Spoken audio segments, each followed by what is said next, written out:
Okay, it's another cleaning day. So I know I got some new subscribers and some people who want me to get back to the ways of kind of showing what I do, my processes. I kind of was skipping a lot of parts because I'm like, man, I showed that before in the videos. I said that before, but a lot of people just tuning in. Some of the videos are old. YouTube be having algorithms and all that. I don't know.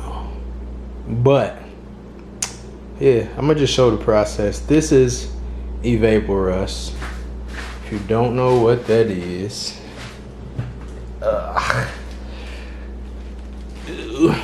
this is what it is. Heavy duty rust remover, and that's what it is. CRC is a brand that I use for work. I fix stuff for a living, so it's a great brand. But anyway, this Evaporust is the best thing that I've found so far as rust remover, and it really isn't really corrosive. What I did learn, what I was trying to figure out with experimenting is, as you can see in the water, you see some kind of flaky stuff. And what I was trying to see is how good it would be with removing like cheap spray paint. Because a lot of these parts were cheaply spray painted, but it does indeed remove cheap spray paint. along with the rust and all the other stuff that you don't want on your parts. This stuff is just like some of the vinegar and some of the other things that you use. This has been in here over a week, so I know some of the parts, the color is going to change a little bit. Really, within like a few hours, this stuff really works. But I would recommend 24 hours, and if you got something heavy rusted, 48. And trust me, that 48 hours is you ain't gonna recognize it. But I just been busy with work and a lot going on, taking the bike apart, and this stuff has been in here for like 5 or 6 days. We're gonna have some discoloring, but it ain't gonna be nothing too crazy, and it's, you know, a cheap budget bill anyway. But my process usually is I keep this stuff in the Evaporust for 48 to 48 hours. I said 48. What did I just say? 24 to 48 hours I keep it in this. I'll get another bin that usually has Ajax. It's just some good cheap dish soap. I always got Ajax at the crib, but I usually keep some in the garage anyway. We in the crib right now because it's hot, but anyway. The second box, I'll take it out of there, dunk it into the Ajax, clean it with either a rough bristle nylon brush if you don't really want to scratch it. We got the brass brushes that are a little lighter, but these are the steel ones just to really clean it up. If you really don't, most of them are like nuts and bolts and stuff, so I don't really care about maybe getting a little scratches, but most of it is not gonna scratch anyway. And the stuff that is gonna scratch, this is a really rough nylon brush. After the Ajax or dish soap, whatever kind of dish soap you want to use, whatever degreaser you want, you can use Purple Power, Simple Green, whatever. Take it out of there, you wash it, scrub it, you dunk it in just plain water. I use, you know, the hottest water my sink could get. Plain hot water. Bring it over here. I usually keep some rags, which are right here. Microfiber is what I use. You can use whatever kind of rags. I'll dry it off with the rags. I'm in the house, so I don't have my air compressor. I'll use the rags, and then the excess I'll blow off with the air compressor, and then I'll sit it in here, you know, to dry off. And by the time I'll usually do a few parts, like, you know, 5 to maybe 10 parts at a time. And then I'll have another little ducket, which is right over here, which we'll pretty much use with like whatever you want to use, WD-40, PVB blaster, whatever. I'll spray the stuff just to prevent some flash rust and just to keep it lubricated. The parts that are going to be painted, you know, I won't do that. I'll just wait, and usually they won't flash rust anyway, because painted parts are usually like stuff that's not like parts that have like crazy rust or whatever. It's usually mostly like the nuts and bolts, springs and stuff like that that'll flash rust, just because they're not steel, or they're just steel plated or zinc plated and it has just rubbed off over the years. But that's the process. Sometimes I'll use these sponges, whatever, depending on what you want to use to clean the stuff up. But that's my process. That's what I'm about to do. It's gonna be a little fast forward and sped up, but I'll show you guys me taking it out the vapor rust, cleaning it up in the dish soap, and hot dish soap. It works better. Don't ask me what, don't ask me why. I just done a lot of commercial stuff and I just know hot water works best. And it's just common sense. Hot water works best to disinfect whatever. Clean it up, rinse it off, and dry it good. And then lubricate it if you need to. So, let's go and get to it.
Wait a minute, Mr. Postman. Wait. This thing's way out of hand at this point. I do it every time, every build, and I tell myself, like, bro, you know you're supposed to assess everything, get the bike what it needs to good running condition, and then we worry about, you know, looks and even like comfortability and ride, whatever. Is what it is, ain't what it ain't. But here we go. More parts. These are from eBay. Still, I got 3 things from the big 3. eBay, Rocky Mountain, Amazon. Steering stem stuff, as you can see. Steering stem cap. Don't know if I'll be using that. It looks a little smaller than OEM. I don't know. This feels like some cheap plastic. And I don't know, they don't really feel like steel. It kind of feels like some cheap aluminum. I don't know, bro. This whole shit was like $9.99, probably like $11 shit.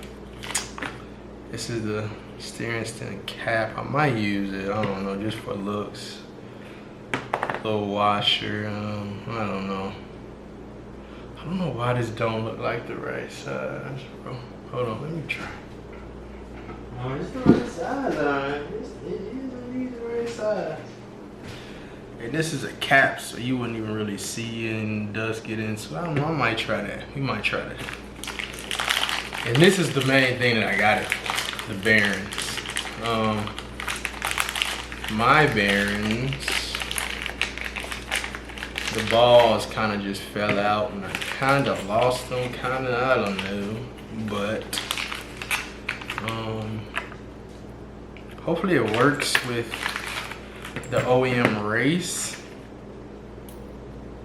I don't see why it shouldn't, but this isn't a seal bearing, but it's like, you know, a different demonstration. You know, it's one piece that the balls don't really come, well, they probably could come out if I really wanted or needed them to, but I think the top and bottom is the same. I don't know. Or it might not be. No, that looks a little different. I don't know why it would be. He'll measure it. But yeah, this is really the thing, because the balls that I got, they kind of fell out and they're kind of just a little bit of everywhere, and I just wanted something new, a little crispy. Hopefully it works a little better. But this looks like the OEM size race. We'll see. Steering stem. If not, we just gonna have to find all the balls or run it with not all the balls and clean up the balls that I got without.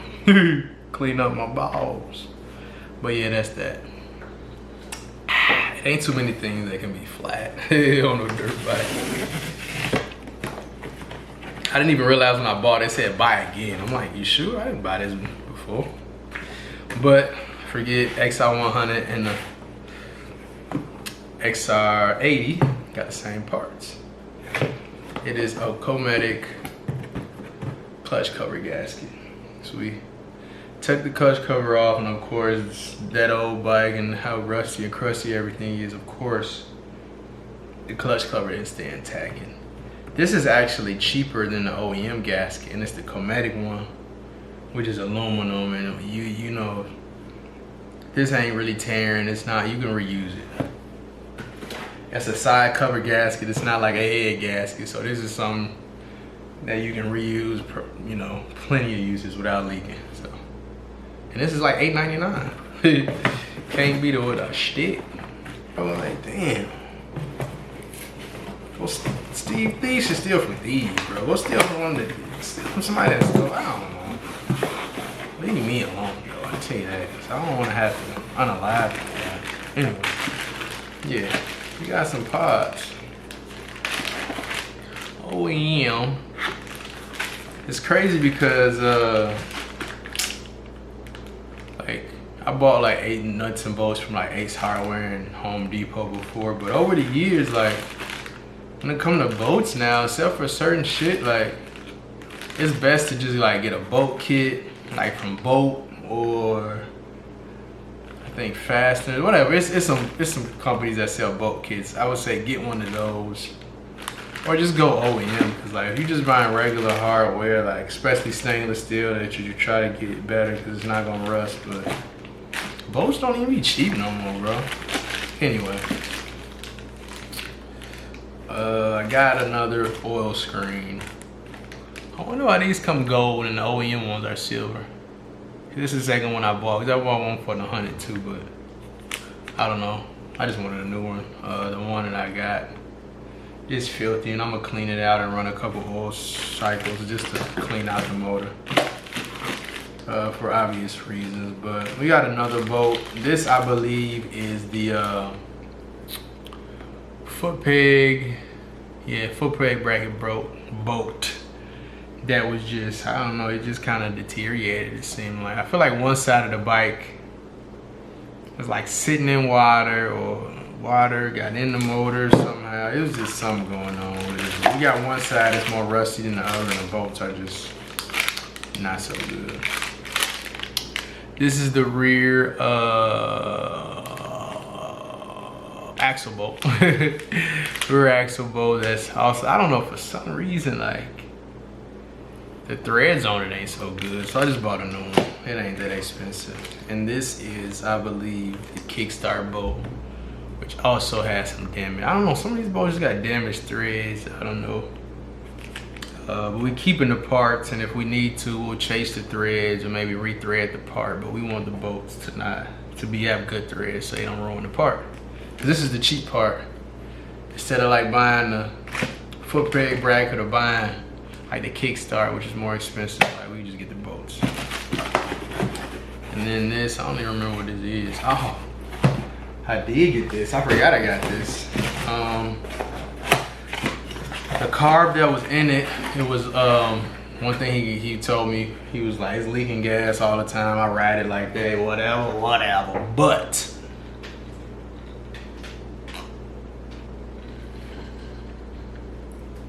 we ain't riding it like that. And I've heard of it happening before, but it's crazy because this is probably like my 12th, but I gotta look at the list or just go through my archives. But I done had like 12, 13 bikes over the years. This is the first one I got that it was water stuck in the float. I mean, not water, but fuel stuck in the float. So it's never, even no matter how you adjust the flap or, you know, the needle, there's no fixing that. And I don't know how to get the water out the float. So I was gonna get a carb rebuild kit, but the rebuild kits are like $20, and they usually for OEM. I mean, they're not for OEM, but they made for OEM or maybe whatever. This on Rocky Mountain was $17.99, bro. Neutron carburetor for the XR80, and it had really good reviews, like really good reviews. Even though we probably gonna use the aftermarket exhaust, most people say if you just use an exhaust with a stock build, you maybe have to go one up on the jets, but for the most part, people saying they can even go stock. So we're gonna start it off running with the stock exhaust, to be honest, because we just want to see how good the bike runs. But we got a carburetor to run with that, and if we need to, I've seen people that have upped the jets in these and they haven't had a problem. So like this thing just had really good reviews. So they like right out the box too. So that's what we gonna try. Try right out the schnock. See him? So yeah, I don't know. It seems really decent quality. It looks good. Choke. Funny choke on this. Anyway, yeah, we just bought a brand new car. If it's gonna be $17.99 and the rebuild kit is $19.99, we finna try the new car. Like I said, it had good reviews. eBay got some knockoff carbs from anywhere between like 20 to like 45. I don't know, some on with like, it say OEM part number or genuine Honda OEM. Well, you know you're not getting no genuine Honda OEM car for like $35, bro. Why y'all be even saying that, bro? But anyway, that's what we got this time around for parts.